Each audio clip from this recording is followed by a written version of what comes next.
السلام عليكم. نشارك معكم اليوم هاد الخبيزات ديال القمح معمرين بالبصله ولي زيبيناغ للفطور اولا الكاسكروت مع كويس ديال اتاي في هاد الجو البارد كيجيو شهوه منهم. تبعوا معايا الوصفه حتى الاخر.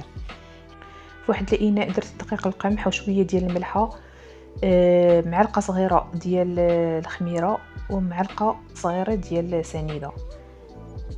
كندلك العجينه مزيان وكنخليها، المهم العجين تكون مرخوفه واحد شويه، يعني ما تكونش ثقيله. خليتها تخمر وخديت المكونات اللي درت فيهم جوج بواروات، درت البوارو وبصله صغيره وشويه ديال الثومه وشويه زيت البلديه ورديتهم يبداو يهبطوا. العطريه درت عندي فيها الخرقوم، الابزار، الملحه، الكمون، انا عندي حبوب وورقه موسى والتحميره وقزبور يابس وشويه ديال سكنجبير.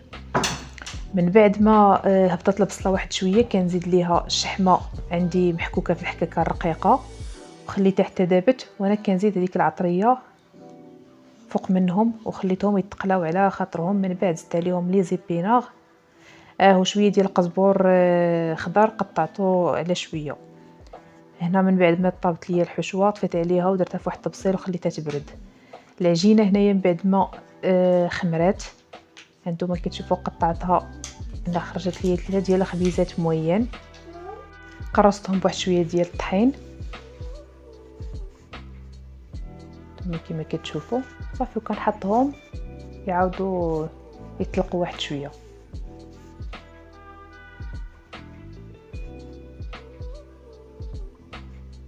من بعد كنجيب هذوك الخبيزات ديالي كنطرقهم من الجناب واحد شويه، غير من الجناب،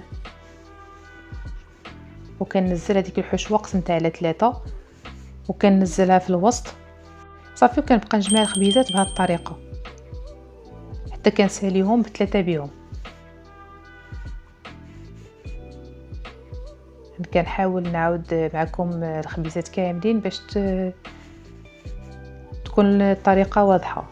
كنطرقهم غير من الجناب وكنخلي داك الوسط واحد شويه غليظ، حيتاش باش فاش غنبدا نقرص هذوك الخبيزات ما يبقاش يخرج ليا الحشو على برا.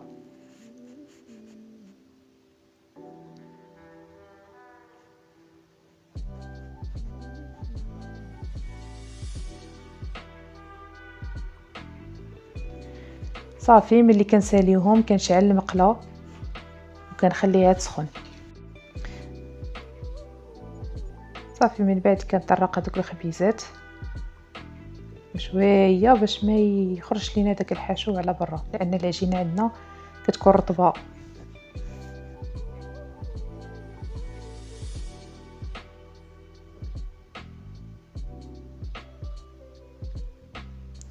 صافي وكنطيبهم، العافيه ما تكونش مجهده بزاف وما تكونش خفيفه.